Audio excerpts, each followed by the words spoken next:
तो hello friends, मेरा नाम राजेश्वर। आज का हमारा क्वेश्चन है एग्जाम्पल 1.4 यानी कि फर्स्ट चैप्टर अभी हमारा चल रहा है। तो देखो ये क्वेश्चन क्या कहता है, Coulomb's law for electrostatic between the 2 point charges. भाई जो कूलम्ब्स लॉ होता है 2 पॉइंट चार्जेस के लिए, है ना, and Newton's law for gravitational forces between two stationary point masses both have inverse square law dependence on the distance between the charge and mass।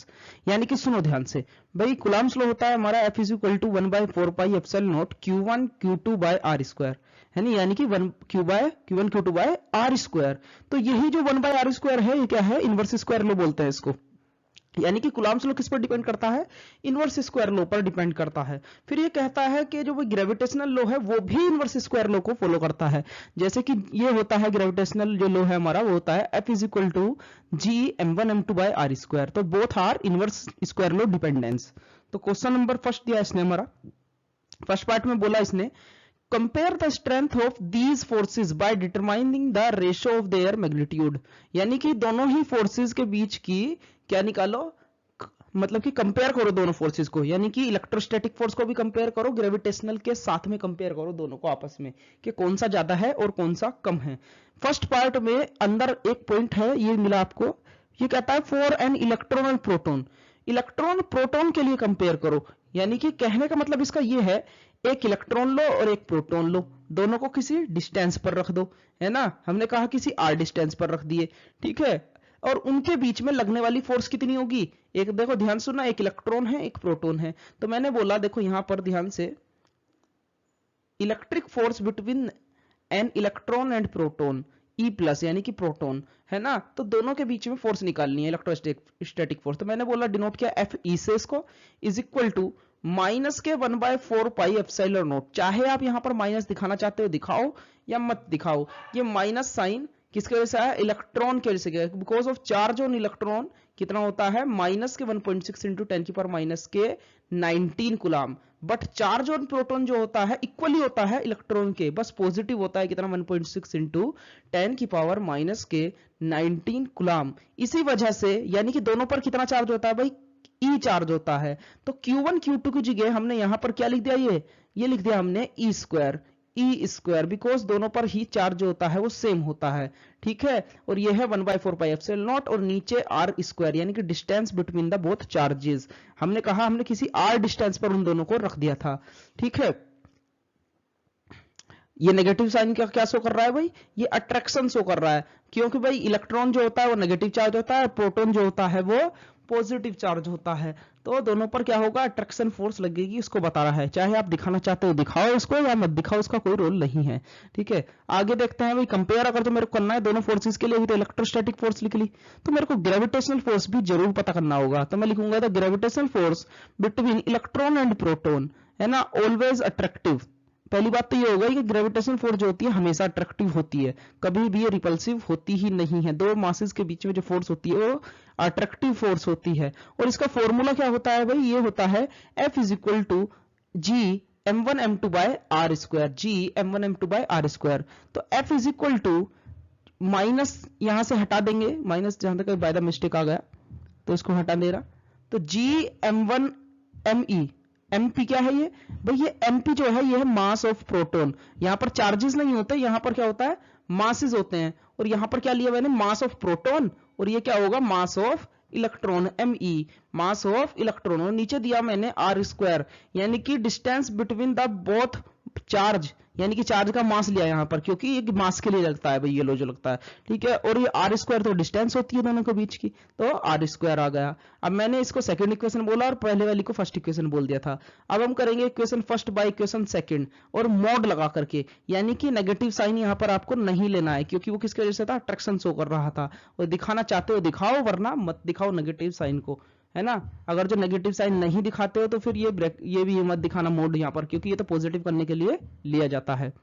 और एक बात, जब यहां से आप इसको भाई एफ ई क्या रखोगे, कि F E bye F G जब आप रखोगे, यानी कि ये जो वैल्यू है इक्वेशन फर्स्ट की और जब ये इक्वेशन सेकंड की वैल्यू को आपस में आप क्या करोगे भाई, ये डिवाइड कर दोगे, आप क्या कर दोगे, डिवाइड करोगे, तो आपके पास में आएगा कुछ बचेगा, ये e square by 4 pi epsilon naught G MP ME। अभी यहीं पर वीडियो को रोक करके डिवाइड करो तभी आएगा, अभी रोक करके। तो ये वैल्यू आपको मिल जाएगी जब आप क्या करोगे, डिवाइड कर दोगे इन दोनों को, क्या कर दोगे भाई, डिवाइड कर दोगे, तो ये वैल्यू मिल जाएगी। आगे देखो इक्वल टू, अभी ई स्क्वायर की जो वैल्यू है ना भाई, ई स्क्वायर यानी कि चार्ज ऑन इलेक्ट्रॉन, ये होता है 1.6 इंटू 10⁻⁻⁻⁰ मैंने वैल्यू रखी, ऊपर स्क्वायर है, 4 तो 4 रहा, और पाई की जो वैल्यू होती है वो होती है 3.14, क्या होती है 3.14। जी की वैल्यू जो होती है भाई ध्यान से सुन लेना, ये होती है 6.67। अच्छा एप्सिलॉन नॉट की वैल्यू नहीं बोली हमने, एप्सिलॉन नॉट की होती है 8.85 इंटू 10⁻⁻12, ये इसकी वैल्यू होती है। और जी की जो वैल्यू होती है वो होती है 6.67 इंटू 10⁻⁻11, 6.67 इंटू 10⁻⁻11। यहाँ पर लिखा हुआ भी है, जहां तक थोड़ा छोटा लिखा है तो मैं बोल रहा हूँ साथ में, ठीक है। तो यहाँ पर MP यानी कि मास ऑफ प्रोटॉन, तो मास ऑफ प्रोटॉन जो होता है भाई वो होता है 1.67 इंटू 10⁻⁻27, कितना होता है 1.67 into 10⁻⁻27। ME mass of electron, ये होता है 9.1 इंटू 10⁻⁻31। और जब आप इस पूरे को सोल्व करोगे, सोल्व करने के बाद क्या आएगा 2.4 इंटू 10⁻39, 2.4 इंटू 10⁻39। अब एक बात बताओ मेरे को, ये ऊपर आया ना, यानी कि किसको डिनोट कर रहा है 2.4 इंटू 10⁻39, और इसके नीचे कुछ नहीं है तो इसके नीचे क्या है 1 है, यानी कि जो ऊपर वाला है वो किसको बता रहा है, इलेक्ट्रोस्टैटिक फोर्स को बता रहा है। यानी कि इलेक्ट्रोस्टैटिक फोर्स कितनी है 2.4 इंटू 10⁻39, जबकि ग्रेविटेशनल जो फोर्स है वो कितनी है भाई 1 है, क्योंकि इसके नीचे कुछ नहीं है तो 1 है। तो इसका मतलब हम कह सकते हैं कि ग्रेविटेशनल फोर्स तो 1 है, तो इसके कितने गुना होगी इलेक्ट्रोस्टैटिक फोर्स, आप बोलोगे सर इतने होगी 2.4 इंटू 10⁻39, इतनी ज्यादा है, इतने मल्टीपल ज्यादा फोर्स है, कौन सी इलेक्ट्रोस्टैटिक फोर्स जो है इतना ही ज्यादा है इससे। यानी कि हम लोग एक बात तो बोल सकते हैं यहां से कि ग्रेविटेशनल फोर्स से जो इलेक्ट्रोस्टैटिक फोर्स है वो बहुत ज्यादा टाइम्स क्या होती है, क्या होती है, स्ट्रांग होती है। और आप बोल सकते हो electrostatic force is much stronger than the gravitational force, और ये भी बोल सकते हो कि भाई gravitational force is weaker then the electrostatic force से वीकर होती है ना, बहुत ज्यादा वीक होती है, ठीक है। तो सेकंड पार्ट देखो भाई, फर्स्ट पार्ट हम कर चुके हैं, इसका सेकंड पार्ट 4 टू प्रोटॉन। अब यही काम हम लोग प्रोटॉन के लिए करेंगे भाई, यहां तक हम लोग कर चुके थे, यहां तक। अब मैं डायरेक्ट करता हूं इसको, similarly the ratio of magnitude of electric force to the gravitational between the proton. ये चीज आप लिख लेना, चाहे तो आप यहीं से स्टार्ट कर देना, तब भी आपके मार्क्स नहीं कटेंगे, ठीक है। लेकिन मैं पूरा ही लिख देता हूं क्योंकि बहुत से बच्चे लिखना चाहते हैं, ठीक है। तो हमने कहा भाई ई स्क्वायर और 4 पाई GMM-P। देखो पहले क्या लगाया था, देखो चार्ज तो सेम रहना है, चार्ज तो सेम रहना है। चलो यहां से दिखाते हैं, जब ये पूरा पूरा फॉर्मूले में आप इलेक्ट्रोस्टैटिक के में क्या लगाओगे, यहां पर तो Q1 Q2 लगेगा ना, Q1 Q2, लेकिन चार्ज तो इलेक्ट्रॉन प्रोटॉन का क्या होता है, सेम होता है। अगर जो चार्ज सेम होता है तो मैं डायरेक्ट इसको ये नहीं बोल सकता क्या ई स्क्वायर, यहां पर ये ई स्क्वायर, ठीक है। कुछ फर्क पड़ना है, कुछ फर्क नहीं पड़ेगा, क्योंकि चार्ज ऑन इलेक्ट्रॉन और प्रोटॉन सेम ही होता है। तो Q1 की वैल्यू भी E और Q2 की वैल्यू भी E, इसी तरीके से। लेकिन इस पर फर्क पड़ेगा, किस पर, यहां पर ME MP और ME लिखा हुआ था ग्रेविटेशनल वाले में, लेकिन अब तो क्या है, दोनों के दोनों प्रोटॉन है, क्या है, दोनों के दोनों प्रोटॉन है। तो MP और MP कितना होगा, MP और MP। तो बस मैंने इस पूरे फॉर्मूले में जो डिवाइड करेंगे तो एक ही चेंज आएगा, यानी कि MP और MP। अब ये MP ME नहीं होगा, अब MP MP होगा, ठीक है। और जब इस के जगह पूरी वैल्यू पुट करेंगे भाई, E की वैल्यू ये पुट करी, 4 की वैल्यू पुट करी, 3 पाई की वैल्यू पुट करोगे, एप्सिलॉन नॉट की वैल्यू पुट करोगे, कांस्टेंट है, ठीक है। और आप पूरी की वैल्यू पुट कर सकते हो 1/4 पाई एप्सिलॉन नॉट की भी, 9 × 10⁹, उससे और आसान पड़ जाएगा, ठीक है। G की वैल्यू अभी ऊपर पुट करी, वही लगाएंगे।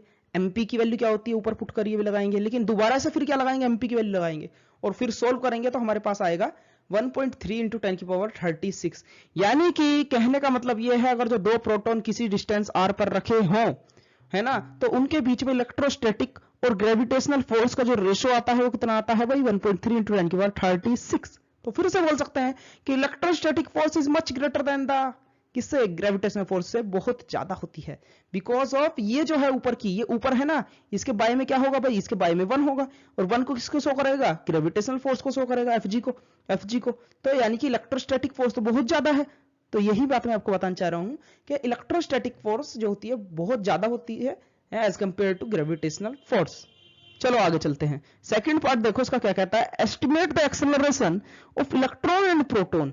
ठीक है, यानी कि फर्स्ट पार्ट की कंडीशन को बोल रहा है भाई इलेक्ट्रॉन और प्रोटॉन वाले, electron for an electron and a proton, first part की कंडीशन को बोल रहा है। ठीक है, यानी कि फॉर इलेक्ट्रॉन और प्रोटॉन के लिए लेना है due to the electrical force of their mutual attraction when they are, यानी कि अब डिस्टेंस भी दे दी भाई उसने, ध्यान देना, अब उसने डिस्टेंस दे दी दोनों के, जो सेपरेशन है दोनों के बीच का वो है 1 एंगस्ट्रॉम, यानी कि 1 एंगस्ट्रॉम होता है इज इक्वल टू 10 की पावर माइनस के 10, यानी कि 10 की पावर माइनस के 10 मीटर की डिस्टेंस पर दोनों ही इलेक्ट्रॉन और प्रोटॉन रखे हुए हैं। ठीक है, ये चीज हमारे को उसने दे दी, तो अब थोड़ा सा हमें करना पड़ेगा और एक्सेलरेशन बताना है किसका, इलेक्ट्रॉन का और प्रोटॉन का, है ना, इलेक्ट्रॉन का और प्रोटॉन का एक्सेलरेशन बताना है कि भाई इलेक्ट्रॉन और प्रोटॉन जो है जब किसी डिस्टेंस पर रखे जाएंगे तो दोनों अट्रैक्शन फोर्स फील करेंगे, यानी कि दोनों पर क्या आएगा, अट्रैक्ट करेंगे तो रिपल्सन क्या आएगा, अट्रैक्शन करेंगे तो एक्सेलरेशन आएगा, खींचेंगे दोनों, है ना, खिंचाव महसूस करेंगे, तो उसमें कितना एक्सेलरेशन आया इस वैल्यू को हमारे को बताना है क्वेश्चन के अंदर। चलो तो आगे चलते हैं। सबसे पहले तो फोर्स ही निकाल लेंगे, इलेक्ट्रॉन और प्रोटॉन के बीच की इलेक्ट्रोस्टैटिक फोर्स कितनी होगी, पता लग जाएगा, क्यों निकालेंगे उसको भी।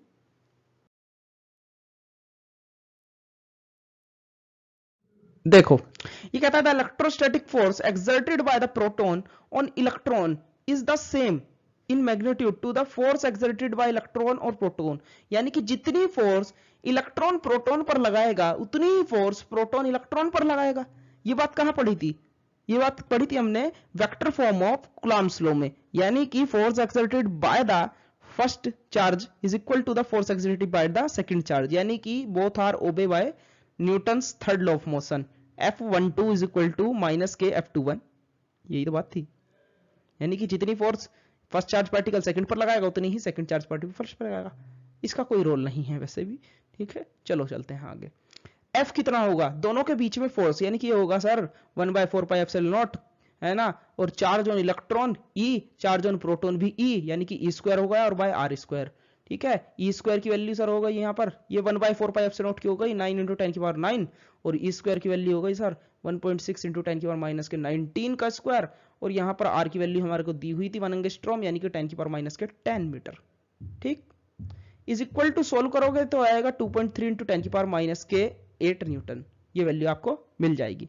अब हम लोग जानते हैं F इज इक्वल टू होता है भाई ma, तो A की वैल्यू निकाले तो यहां से कितना हो जाएगा F/m। ठीक है, और अगर जब मैं इलेक्ट्रॉन के लिए लगाऊं, चलो मैं सारी बातें छोड़ता हूं, F की वैल्यू यहां से डायरेक्ट उठा करके पुट कर देता हूं, तो F की वैल्यू मैंने पुट करी, है ना, इज इक्वल टू 9.1 इंटू 10 की पावर माइनस 31, यानी कि मास ऑफ द इलेक्ट्रॉन, ये m की वैल्यू रखी मास ऑफ द इलेक्ट्रॉन, और लो ये मैंने यहां कहा AE, यानी कि पहले जो मैं वैल्यू निकाल रहा हूं वो इलेक्ट्रॉन के लिए निकाल रहा हूं, किसके भाई, इलेक्ट्रॉन के लिए वैल्यू निकाल रहा हूं, यानी कि एक्सेलरेशन इलेक्ट्रॉन पर कितना आया, E लिख दिया मैंने पहले ही, AE सफिक्स में E, यानी कि छोटा सा E नीचे लगा दिया, तो इलेक्ट्रॉन के लिए एक्सेलरेशन निकाल रहे हैं पहले। ठीक है, अगर जो इलेक्ट्रॉन के लिए निकाल रहे हैं तो मास भी किसका रखेंगे, इलेक्ट्रॉन का, देखो 9.1 10 की पावर माइनस 31, मास किसका रखा, इलेक्ट्रॉन का ही तो रखा। ठीक है, अब इस पूरी वैल्यू को उठा करके कहां रख दिया, इसके नीचे डिवाइड करेंगे 2.3 इंटू 10 की पावर माइनस के 8 से डिवाइड करेंगे तो हमारे पास आएगा 2.5 इंटू 10 की पावर 22 मीटर पर सेकंड स्क्वायर, तो इतना एक्सेलरेशन आ जाएगा। ठीक है, इसी तरीके से the value of acceleration of the proton, acceleration की क्या वैल्यू होगी, किसके लिए, प्रोटॉन के लिए, भाई अभी तो इलेक्ट्रॉन के लिए आई ना, अब प्रोटॉन के लिए सब बोलोगे सर कितनी होगी, AP, है ना, किससे डिवाइड करा था, मास ऑफ इलेक्ट्रॉन से डिवाइड करा था, अब की बार कर दो मास ऑफ प्रोटॉन से, देखो थोड़ा कटा हुआ है तो लिख लेना 1.67 इंटू 10 की पावर माइनस के 27, कितना 1.67 इंटू 10 की पावर माइनस के 27 वैल्यू है ये। ठीक है, क्या होता है ये, मास ऑफ प्रोटॉन होता है, जब इससे डिवाइड करेंगे तो एक वैल्यू आएगी जो कि एक्सेलरेशन होगा किसका, प्रोटॉन का, 1.4 इंटू 10 की पावर माइनस के 19। ठीक है, अगर जो ये क्वेश्चन आपको अच्छे समझ में आया तो कमेंट बॉक्स में एक बार मेरे को जरूर बता देना, मैं फिर इसी तरीके से पढ़ाऊंगा आपको, अगर जो नहीं आया है तो फिर मेरे को बता दो, फिर मैं नया मेथड इस्तेमाल करता हूं। ठीक है, तो थैंक यू फ्रेंड्स।